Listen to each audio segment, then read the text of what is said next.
Hi guys, welcome back to another video. So let's talk about ICP.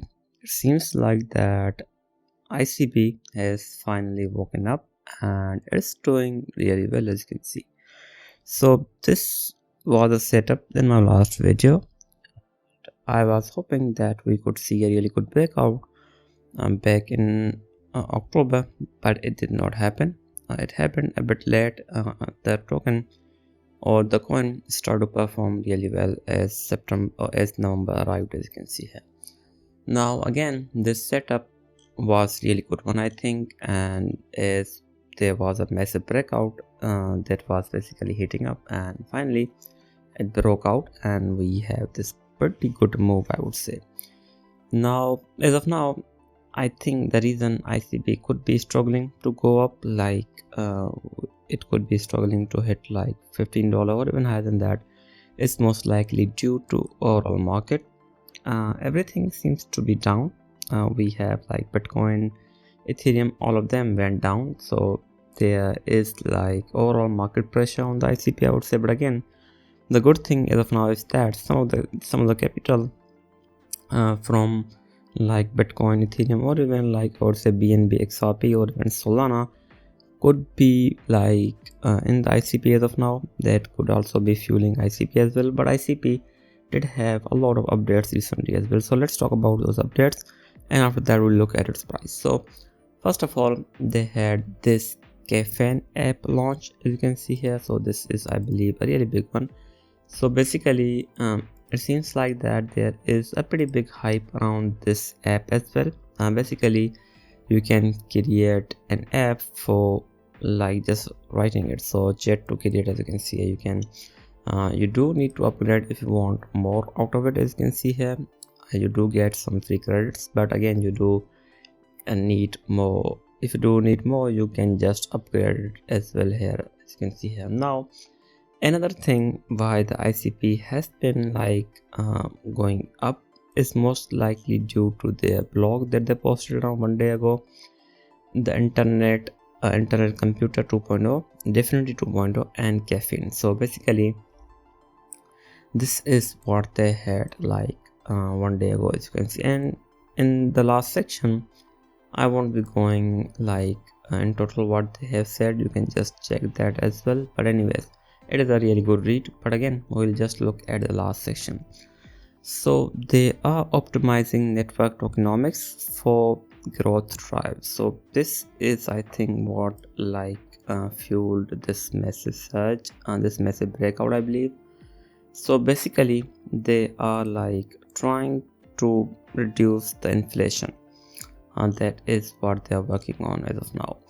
So as of now, according to this article, or you can say according to this section, there are two like sources of inflation. The first one comes from the governance staking, where people stake their ICP tokens inside the network nervous system framework, as you can see, creating neurons that follow them that allow them to vote. Currently a large number of people have locked their tokens for 8 years, which maximizes their voting power and the reward they can earn. So basically this is the first source that they're trying to address. So one way to reduce the governance inflation is to reduce the maximum time that tokens can be locked, even down to 1 year or even 2 years, and reducing rewards paid accordingly. So this is their first approach.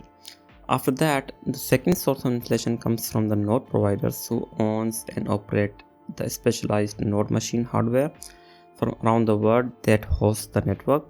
Today, node providers received fixed monthly rewards from the network when measured in fiat terms, so that are paid in ICP tokens. So basically these rewards are measured in fiat, not in ICP. So because of that, it has a higher inflation, I believe. So the guaranteed value transfer makes it easier for their wonderful community of node providers to operate nodes profitably. Basically because of this fiat terms, this is like the biggest source of, I would say, inflation as well. So basically, to like, while traditional internet computer subnets will continue operating the same way they do now, as cloud engines play a bigger role, a different node provision model is possible.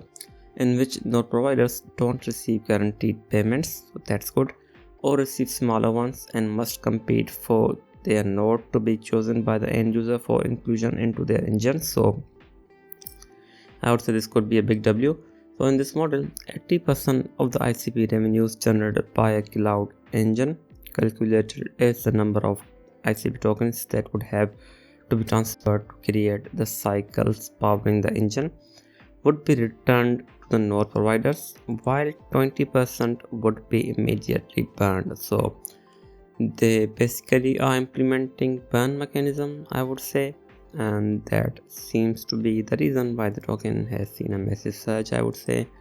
And if we look here, those engines would always be deflationary rather than inflationary, and node providers would operate more like traditional businesses to maximize their profits. So that is really good. So note that when internet computer nodes run on cloud and virtualized infrastructure, they can be spun on demand, reflecting why it's not necessary to pay for them in advance. So that's really good. So I would say overall all of these are still plans, so let's see what happens. So his personal desire is to see inflation tamed by 70% during 2026. So if inflation goes down and if ICP starts becoming deflationary, I think there is a chance that we could see like $100, or even I would say $26 is a possibility, or even $30 is a possibility now once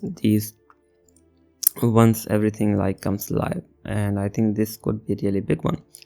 So again, I think it will take some time, but once everything is in motion, I think it could be a big W for the ICP. And as of now, the ICP did just hit like its all-time low, which was around 2.8, and that was a really good buy zone, I would say. As you can see, around $2.8.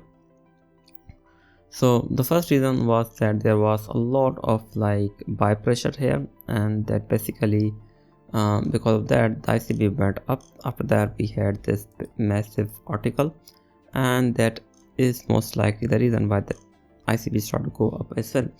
Now it did reject on this demand zone. Again, this is a really strong, I would say, the supply zone. This again is really strong supply zone. So to break that, I think it needs to just like stay above from this trend line. So this trend line that it was following till September of 2023, I think as long as it remains above from this trend line, it will most likely continue to go up. That is what I think as of now. So if it remains above from this trend line, I think this is how it may eventually play out, and we could see eventually a breakout as high as $9, or eventually we could see ICP as high as 12 to I would say 11, or even I think $9 is a possibility.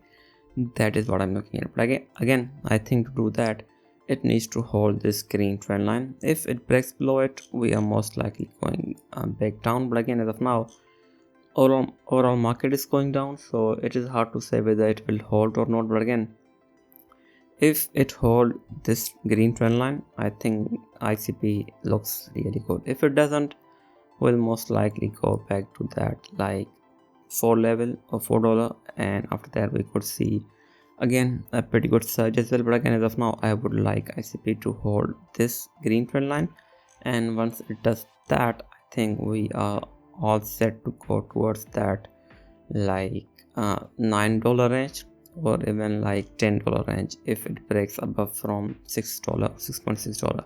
Anyways, thanks for watching. I will be back with more. Thank you.